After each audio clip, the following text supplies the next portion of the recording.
ಇಲ್ಲಿಂದ ಬರ್ತಾರಣ್ಣ. ನಾವು ಉಲ್ಟಾ ಮಾಡಬೇಕಾಗಿತ್ತು, ನೀವು ಈ ಕಡೆ ಕೊಡಬೇಕಾಗಿತ್ತು, ಅವ್ರನ್ನ ಈ ಕಡೆಯಿಂದ ಬಿಟ್ಕೋಬೇಕಾಗಿತ್ತು.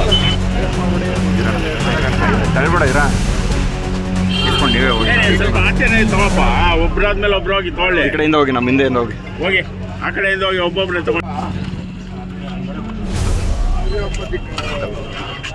ಆಯುರ್ವೇದಿಕ್ ಅಲ್ಲದೆ ಇದ್ರೆ ಅಲೋಪತಿಕ್ ಅಂದ್ರೆ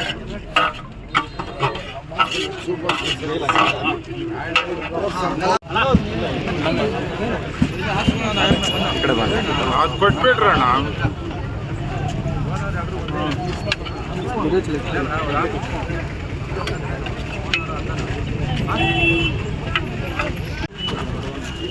ಎಲ್ಲ ಅಲ್ಲೇ ತೆಗೆದಾಕೊಂಡ್ಬಿಟ್ಟಾರೆ. 5 ಗಂಟೆ ಇಲ್ಲ, 5 ಗಂಟೆ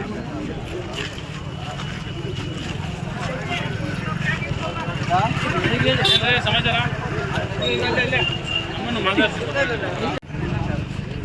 ಮುಂದೆ ಬೇಡ, ಒಬ್ರು ಹತ್ಕಡೆ ಒಬ್ರು ಕಡೆ ಬಂದೋಣ.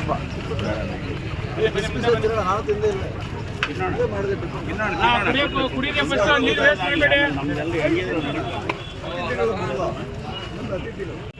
ಬಾಣ ಒಬ್ರು ಈ ಕಡೆ ಬಂದೋಣ, ಬಾಣ ಈ ಕಡೆ ಬಾಣ. ಅಣ್ಣ ಒಬ್ರು ಬನ್ನಿ, ಒಬ್ರು ಈ ಕಡೆ ಬನ್ನಿ. ವೇಸ್ಟ್ ಮಾತ್ರ ಮಾಡ್ಬೇಡ್ರಿ. ಇನ್ನೊಂದು ಸಲ ಬನ್ನಿ ಅಣ್ಣ, ತಿನ್ಬಿಟ್ಟು ಬನ್ನಿ. ಇನ್ನೊಂದು ಸಲ ಬನ್ನಿ, ವೇಸ್ಟ್ ಮಾತ್ರ ಮಾಡಬೇಡಿ. ತಿನ್ಬಿಟ್ಟು ಬನ್ನೋಣ, ವೇಸ್ಟ್ ಮಾತ್ರ ಮಾಡಬೇಡಿ.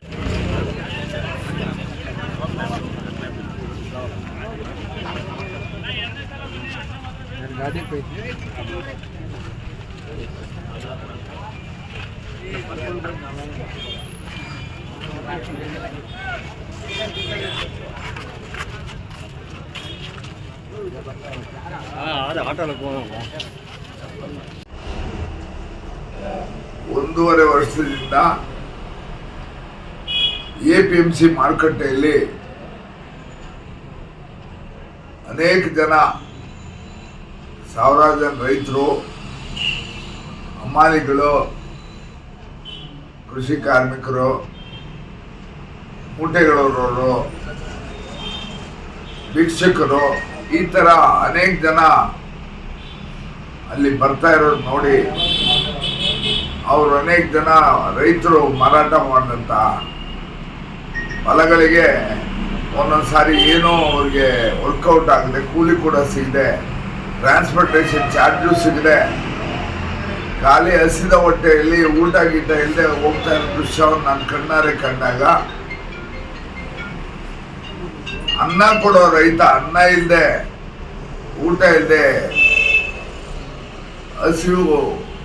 ಹಸಿವಿನೊಂದಿಗೆ ತನ್ನ ಗ್ರಾಮಕ್ಕೆ ಹೋಗ್ತಾ ಇರೋದು ನೋಡಿ ನನ್ನ ಮನಸ್ಸಿಗೆ ಬಹಳ ನೋವಾಗಿ, ಬೇಸರ ಆಗಿ, ಯಾಕೆ ಇಲ್ಲಿ ಕನಿಷ್ಠ ವಾರದಲ್ಲಿ ಒಂದು 2 ದಿವಸ ಆದರೂ ಸಂತೆ ದಿವಸ ಬುಧವಾರ ಮತ್ತು ಶನಿವಾರ ಅನ್ನದಾನ ಏರ್ಪಡಿಸಬಾರ್ದು ಅನ್ನೋ ಒಂದು ಉದ್ದೇಶ ನಾನು ಬಂದಿದ್ದರಿಂದ ಕಳೆದ 1.5 ವರ್ಷದಿಂದ ನಾನು ಚಿಕ್ಕಬಳ್ಳಾಪುರದ ತರಕಾರಿ ಮಾರುಕಟ್ಟೆಯಲ್ಲಿ APMCಯಲ್ಲಿ ಕಳೆದ 1.5 ವರ್ಷದಿಂದ ಬುಧವಾರ ಮತ್ತು ಶನಿವಾರ ಸತತವಾಗಿ ಅನ್ನದಾನ ಶಿಬಿರಗಳನ್ನ ಏರ್ಪಡಿಸ್ಕೊಂಡು ನಡೆಸ್ಕೊಂಡು ಬರ್ತಾ ಇದ್ದೆ.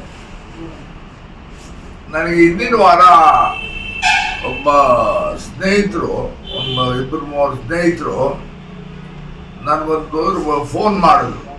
ಬರೀ ತರಕಾರಿ ಮಾರ್ಕೆಟಲ್ಲೇ ನೀವು ಮಾಡ್ತೀರಿ, ಹೂವಿನ ಮಾರ್ಕೆಟ್ಗೆ ಬಾಗೇಪಲ್ಲಿಯಿಂದ, ಗುಡಿಬಂಡೆಯಿಂದ, ಬೇಲೆಸಂದ್ರ, ಮಂಡಿಕಲ್ಲು, ದಿಬ್ಬೂರು, ಕಾಡದಿಬ್ಬೂರು, ಈ ಥರ ತಾಲೂಕಿನ ಮೂಲೆಯಿಂದ ಬೆಳಗ್ಗೆ 5:30 ಎದ್ದು ಮೋಟರ್ ಬೈಕ್ಗಳಲ್ಲಿ ಹೂವಿನ ಮೂಟೆಗಳು ಕಟ್ಕೊಂಡು ಸಾವಿರಾರು ಜನ ರೈತರು ಬರ್ತಾ ಇದ್ದಾರೆ.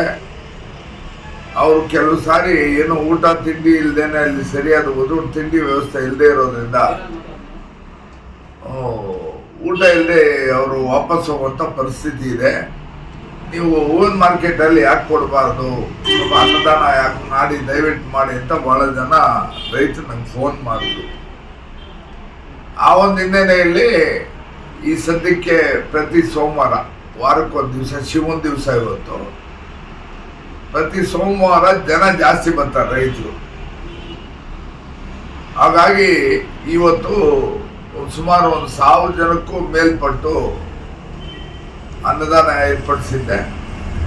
ಭಾಳ ಖುಷಿಯಾಗಿ ಊಟ ಮಾಡಿಕೊಂಡು ಅನ್ನದಾನದಲ್ಲಿ ಭಾಗಿಗಳಾಗಿ ಊಟ ಮಾಡಿ ಅಲ್ಲಿ ಅದನ್ನು ಪ್ರಸಾದ ರೂಪದಲ್ಲಿ ಸ್ವೀಕರಿಸಿ ತುಂಬ ಸಂತೋಷವಾಗಿ ಭಾಳ ಖುಷಿಯಾಗಿ ಹೊಟ್ಟೆ ತುಂಬಿಸ್ಕೊಂಡು ತೆಗೆದುಕೊಂಡು ಹೋಗಿದ್ದು ನೋಡಿ ನನಗೆ ತುಂಬ ಸಂತೋಷ ಆಯಿತು. ಹಾಗಾಗಿ ಇದನ್ನು ಇವತ್ತು ಪ್ರಾರಂಭ ಮಾಡಿದ್ದೀವಿ ಹೂವಿನ ಮಾರ್ಕೆಟಲ್ಲಿ. ಅಲ್ಲಿ ಕೂಡ ಅಷ್ಟೇ ರೈತರು, ಕೃಷಿ ಕಾರ್ಮಿಕರು, ಕೂಲಿಯವರು, ಹಮಾಲಿಗಳು, ಮೂಟೆ ಹೊರೋರು, ಸುಮಾರು ದೂರದ ಪ್ರದೇಶಗಳಿಗೆ ಲಾರಿ ಲೋಡ್ಗಳಲ್ಲಿ ಹೋಗುವಂಥ ಲಾರಿ ಡ್ರೈವರು, ಕ್ಲೀನರ್ಗಳು ಇವರೆಲ್ಲರೂ ಇದರ ಒಂದು ಅನ್ನದಾನದ ಉಪಯೋಗ ಪಡಿತಾ ಇದ್ದಾರೆ. ಭಗವಂತ ನಾವು ಬರೋ ಬೆತ್ತಲೆ ಹೋಗೋ ಬೆತ್ತಲೆ ಏನು ತಗೊಂಬರೋಲ್ಲ, ಏನು ತಗೊಂಡೋಗಲ್ಲ, ಯಾವತ್ತಿದ್ರೂ ಒಂದು ದಿವಸ ಹೋಗೋದೆ. ಆ ಮಧ್ಯದಲ್ಲಿ ನಾವೇನಿಂಥ ಒಂದು ಬಡದಿಯಂತೆಗೆ ಸಂದರ್ಭೋಚಿತವಾಗಿ ನಾವೇನು ಜನಕ್ಕೆ ಸೇವೆ ಮಾಡ್ತೇವೆ ಅದು ಶಾಶ್ವತ. ಆ ಒಂದು ಹಿನ್ನೆಲೆಯಲ್ಲಿ ಇವತ್ತು ನಾನು ಈ ಅನ್ನದಾನವನ್ನು ಹೂವಿನ ಮಾರ್ಕೆಟಲ್ಲಿ ಪ್ರಾರಂಭ ಮಾಡಿದ್ದೇನೆ. ಇದು ಈ ಸದ್ಯಕ್ಕೆ ಪ್ರತಿ ಸೋಮವಾರ, ಯಾಕಂದ್ರೆ ಸೋಮವಾರ ಜನ ಜಾಸ್ತಿ ಬರ್ತಾರೆ, ಭಾಳ ದೂರಗಳಿಂದ ಕೂತವರು. ಪ್ರತಿ ಸೋಮವಾರ ಪ್ರಾರಂಭ ಮಾಡಿರ್ತೀನಿ, ನಿರಂತರವಾಗಿ ಇದು ಮಾಡ್ತಾ ಇರ್ತೀನಿ. ಮುಂದಿನ ದಿನಗಳಲ್ಲಿ ನೋಡೋಣ, ಪರಿಸ್ಥಿತಿ ನೋಡಿಕೊಂಡು ಮುಂದುವರಿ. ಮತ್ತಷ್ಟು ಕರ್ನಾಟಕ ರಾಜ್ಯದ ತಾಜಾ ಸುದ್ದಿಗಳು ವೀಕ್ಷಿಸಲು ನಮ್ಮ ಗರುಡ ಚಾನಲ್ ಸಬ್ಸ್ಕ್ರೈಬ್ ಮಾಡಿ, ಲೈಕ್ ಮಾಡಿ, ಶೇರ್ ಮಾಡಿ. ನಮ್ಮ ಚಾನಲ್ ನೋಟಿಫಿಕೇಷನ್ಗಾಗಿ ಬೆಲ್ ಐಕಾನ್ ಪ್ರೆಸ್ ಮಾಡಿ. ವೀಕ್ಷಕರೇ, ನಿಮ್ಮ ನೆಚ್ಚಿನ ಸುದ್ದಿಗಳು ಹಾಗೂ ಜಾಹೀರಾತುಗಳು ನಮ್ಮ ಗರುಡ ಚಾನಲ್ನಲ್ಲಿ ಪ್ರಸಾರ ಮಾಡಲು ಕರೆ ಮಾಡಿ. Naveen Garuda, mobile number 7411065498. ಮತ್ತೊಮ್ಮೆ ನಮ್ಮ ಗರುಡ ಚಾನಲ್ ವೀಕ್ಷಣೆ ಮಾಡಿದ ಎಲ್ಲ ವೀಕ್ಷಕರಿಗೂ ಧನ್ಯವಾದಗಳು. ನಮಸ್ಕಾರ. ನಾನು ನಿಮ್ಮ ನವೀನ್.